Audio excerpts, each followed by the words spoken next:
A citizen can report one forbidden symbol and disappear before the next shift begins. An Inquisitor can condemn a governor, demand resources, or decide that an entire world has become too dangerous to preserve. Between those two extremes stands the hidden hierarchy of the Imperial Inquisition. It is not a simple army with neat ranks and public promotions. The Inquisition operates outside the formal structure of the Adeptus Terra, and its agents work across an imperium so vast that neighboring worlds may be separated by hundreds or thousands of light years. In a realm of countless worlds, records fail, authorities conceal mistakes, and threats can grow for years before anyone realizes what they are. That is why the Inquisition begins with people who possess almost no power at all. At the bottom is the informant. An informant is not necessarily brave, trained, or even loyal to the Inquisition. They may be a dock worker who notices crates arriving without manifests, a minor clerk who finds a name deleted from an archive, a shrine attendant who hears prayers spoken in the wrong language, a ganger who sees a local noble meeting strangers whose faces never appear clearly beneath their hoods. For the informant, there is no grand initiation. There is only the moment when ordinary fear becomes more dangerous than silence. The first lesson is that a report is not a victory. It is an invitation for someone else to look closer. The person receiving that information may be an agent, a local contact, or a figure who never gives a name. The informant may be paid, protected, threatened, or simply used once and forgotten. Inquisition work does not begin with certainty. It begins with suspicion. That suspicion matters because Imperial life is already full of things that look guilty. A hive city is crowded with crime, hunger, black markets, private cults, corrupt officials, and people willing to sell anything to survive. A missing shipment might be theft. A strange gathering might be a political faction. An unregistered weapon might belong to a desperate worker. The Inquisition cannot treat every irregularity as proof, but it cannot safely ignore irregularities either. A single report can lead to a quiet investigation. It can also lead to a purge. The informant has no way to know which. That is the first contradiction of serving the Inquisition. The smallest person in its network may trigger consequences large enough to consume an entire district. If the report survives initial scrutiny, the next people involved are often acolytes. An acolyte is no longer merely a source. They are being shaped into an instrument. Some are recruited from imperial institutions: guardsmen, clerks, Arbites personnel, scholars, priests, medics, or sanctioned specialists. Others are survivors of earlier investigations who have proven useful. They may not know the full purpose of their master's work. In fact, keeping them ignorant is often part of the design. An acolyte follows orders, gathers evidence, watches targets, carries messages, checks records, and enters places an Inquisitor cannot enter quietly. Their work looks ordinary from the outside. They might travel as a scribe, a pilgrim, a merchant's assistant, or a member of a ship's crew. Their value comes from being overlooked. But the acolyte's position is fragile. They are close enough to danger to be exposed, yet not powerful enough to command rescue. If a target realizes they are being watched, the acolyte may be abandoned to protect the wider investigation. A concealed operation can take years to build. One captured agent can destroy it in a night. This is where betrayal becomes part of the job, rather than a distant possibility. A suspected cult does not need to be openly monstrous to defend itself. It can buy servants, influence officials, hide inside a trade guild, or exploit rivalries between imperial authorities. An acolyte may discover that the person supplying information is feeding it to several masters. A trusted contact may have been compromised. A fellow acolyte may be loyal to a different Inquisitor, pursuing a different theory, or working under an order that cannot be explained. The Inquisition does not eliminate distrust by demanding loyalty. It survives by testing loyalty constantly. Acolytes learn to read details that others dismiss. Why has a factory changed its work schedule? Why are certain families leaving a hab block? Why has a local magistrate begun destroying records? Why does a cargo vessel arrive empty, but depart with its hold sealed? Each answer can reduce suspicion. Or it can reveal that the visible crime was only covering something worse. For an acolyte, advancement means access. More files, better equipment, more trusted contacts, a place in briefings where fragments of the truth begin to connect. Yet every new piece of knowledge is also a burden. Once an agent understands what they have seen, they may no longer be allowed to return to ordinary life. Some acolytes become specialist agents. The Inquisition has no single uniform method because its enemies do not share one shape. An investigator may understand legal systems, finances, genealogy, or archival records. A warrior may protect a team when covert work becomes open violence. A medic may recognize signs of contamination. A psyker may detect disturbances that ordinary senses cannot perceive. A tech specialist may examine machinery, data stores, and weapons that no one else can interpret. Each specialist gains authority inside a narrow field. The archivist can expose a forged bloodline. The scholar can identify a forbidden text. The assassin can reach a target who cannot be arrested. The pilot can extract a team from a collapsing operation. The sanctioned psyker can provide insight, but also brings a danger that the rest of the team cannot fully control. Specialization solves one problem and creates another. The more valuable an agent becomes, the more likely they are to be sent toward the threat they understand best. A person who knows how a hidden cult communicates will be asked to enter its network. A person who recognizes alien infiltration will be sent to worlds where that infiltration has already taken root. A person trained to confront the warp will be positioned nearest the place where reality is becoming unstable. At this level, the Inquisition's enemies begin to separate into distinct categories. The Ordo Hereticus investigates threats arising from within humanity: heresy, sedition, forbidden belief, and corruption that turns imperial institutions against themselves. Its agents may follow a trail through a city's churches, noble houses, courts, or armed forces. The enemy can wear an imperial uniform, speak the correct prayers, and hold legal authority. That makes the work slow and dangerous. A public accusation may be necessary, but a premature accusation can warn every conspirator at once. For an agent serving the Ordo Hereticus, power means the ability to question people who expected never to be questioned. A local official may command soldiers, a priest may command a congregation, a governor may command an entire planet, yet all of them can become subjects of an inquisitorial inquiry. Still, authority does not make the evidence clearer. The agent must distinguish genuine devotion from dangerous extremism, corruption from incompetence, and isolated crime from organized betrayal. The consequences of getting that distinction wrong are severe. Too much restraint can allow a conspiracy to spread.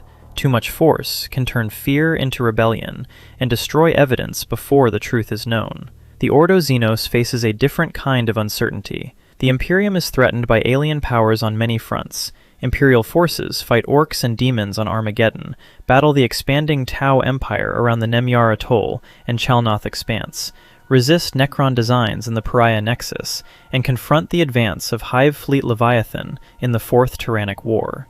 These are open conflicts. They can be seen on battlefields. But Ordo Xenos agents often investigate what arrives before the battle begins. A strange artifact changes hands in a port. A merchant dynasty profits from routes it should not know. A settlement begins sharing a new set of symbols and customs. A population seems calm, organized, and strangely united, while imperial authority weakens around it. The apparent threat may be a smuggling ring, an alien influence, or the first sign of a deeper infiltration. An Ordo Xenos operative cannot assume that every alien object is understood, or that destroying it immediately is always the safest choice. Knowledge about the enemy can prevent catastrophe, but gathering that knowledge exposes the investigator to contamination, deception, and political conflict. Other imperial authorities may demand the artifact, deny the danger, or try to weaponize what they do not comprehend. The temptation is always the same: use the enemy's tools against the enemy. The risk is that the tool begins changing the hand that holds it. Then there is the Ordo Malleus, whose agents confront the most dangerous possibility of all, that the threat is not merely hidden within society, or arriving from beyond humanity, but breaking through the fabric of reality itself. Demonic threats do not behave like ordinary criminal cases. Evidence can be unreliable. Witnesses can be shattered by what they have seen.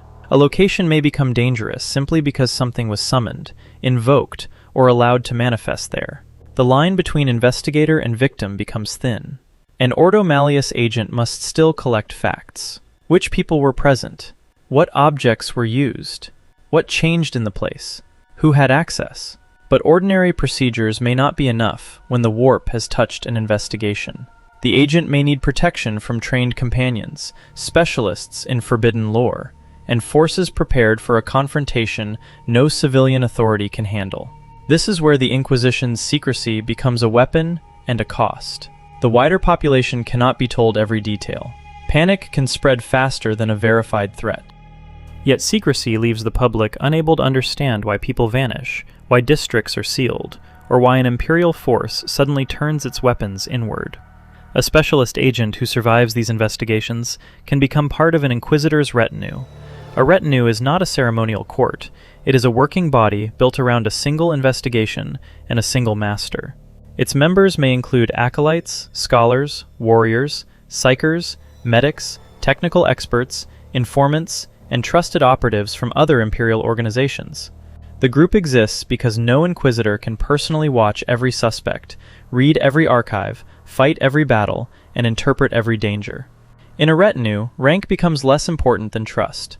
The Inquisitor may have formal authority, but authority cannot force a medic to identify an unknown contagion correctly, or make a scholar understand an ancient record, or make a covert agent remain steady while operating alone behind enemy lines. The retinue is where the hidden hierarchy becomes most human. Each person knows something the others do not. Each carries secrets. Each may be tested by an order that seems cruel because the full reason cannot be shared. A team can be held together by discipline and purpose, but it can also fracture under suspicion. That fracture can be fatal. A covert operative may be ordered to maintain a false identity for months or years.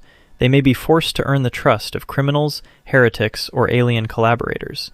Eventually, their master may ask for proof of loyalty that cannot be staged without real harm. At that point, the operative is no longer simply pretending to stand near corruption. They are navigating it from inside. The Inquisition relies on such people because open force has limits. A regiment can crush a revolt. It cannot always reveal who began it. The Adeptus Arbites enforces imperial law, but law needs a crime it can see, a jurisdiction it can enter, and a chain of evidence it can follow. An Inquisitor is called when the threat may already exist inside those chains. An Interrogator often serves above field agents, though the title is not merely about extracting confessions. An Interrogator is a senior servant trusted with greater autonomy. They lead investigations, direct acolytes, assess evidence, and make decisions that once belonged only to their Inquisitor. This is the difficult middle of the Inquisition's hierarchy. The Interrogator has enough authority to alter lives, and enough knowledge to understand what those decisions may unleash, but they do not yet carry the final seal. They can uncover a conspiracy, order arrests, run an operation, and command a retinue in the field. When the investigation reaches a point of irreversible judgment, however, the Inquisitor remains above them. That gap matters. An Interrogator may discover that the safest military response will destroy a city full of civilians. They may determine that a governor is compromised, but lack the force to remove that governor openly. They may know that a suspected demon incursion requires immediate action, while still waiting for confirmation from a superior. Their work is a test of judgment under incomplete information. It is also a test of ambition. The Inquisition grants immense authority, but its agents are not immune to fear, ideology, pride, or obsession. An Interrogator can become too cautious, waiting for perfect proof while the enemy expands. They can become too certain, seeing conspiracy in every disagreement. They can begin to mistake access to secret knowledge for wisdom. Those failures do not remain private. In a galaxy where worlds are constantly discovered, colonized, lost, and imperfectly catalogued, a bad decision can vanish into distance for years before its effects return. The Imperium's sheer scale gives enemies room to hide. It also gives Inquisitors room to act without immediate oversight. When an Interrogator is elevated to Inquisitor, that autonomy becomes the core of the role. An Inquisitor does not simply receive a higher title. They become a judge, investigator, commander, and final authority in matters placed within their mandate. They can demand cooperation from imperial bodies that normally answer to other chains of command. They can gather a retinue, requisition resources, investigate governors, direct military action, and decide that a local authority has failed the Imperium. This power is necessary because the dangers are not arranged politely. A demon threat may hide behind a heretical movement. Alien infiltration may exploit a corrupt noble house. A planetary war may conceal an investigation into forbidden technology. The major Ordos provide focus, but the Imperium's enemies overlap. An Inquisitor must decide whether a case belongs to Hereticus, Xenos, Malleus, or to no clean category at all. That decision can bring conflict with other Inquisitors. The Inquisition is not a single mind. Its members can disagree over evidence, methods, and acceptable cost. One Inquisitor may believe a world can be saved through covert action. Another may conclude that the threat has spread too far. One may preserve an artifact for study. Another may demand its destruction. Both may believe they are protecting humanity. The most feared authority is the power to order extermination on a planetary scale. It is not a routine answer, and not proof of wisdom. It is an admission that the investigation has reached a point where ordinary war, law, and containment are judged insufficient. By the time such a decision is considered, the Inquisitor is no longer choosing between good outcomes. They are choosing which disaster the Imperium will endure. The scale of that judgment is visible in the wider wars of the Imperium. In Octarius, Inquisitor Cryptman's attempt to stop Hive Fleet Leviathan by forcing it into conflict with the Orc Empire of Octarius led to a situation so severe that Inquisitor Nashir Sahansen enacted the Cordon Impenetra to delay the Xenos advance. The lesson is not that Inquisitors lack power, it is that even vast authority cannot guarantee control over what it sets in motion. That is the final truth of the hierarchy. The frightened informant thinks the Inquisition is an invisible force that can solve any danger. The acolyte learns that it depends on ordinary people taking risks. The specialist learns that knowledge creates exposure. The covert operative learns that deception leaves permanent scars. The interrogator learns that evidence rarely arrives complete. And the Inquisitor learns that the power to judge a world does not make judgment simple. At every rank, service begins with the same demand. Find the threat before it becomes impossible to contain. At the highest rank, the Inquisitor may command armies and condemn rulers, but still depends on one small report from someone who noticed that something was wrong. In the Imperium, that report can decide whether a world is investigated, saved, or erased.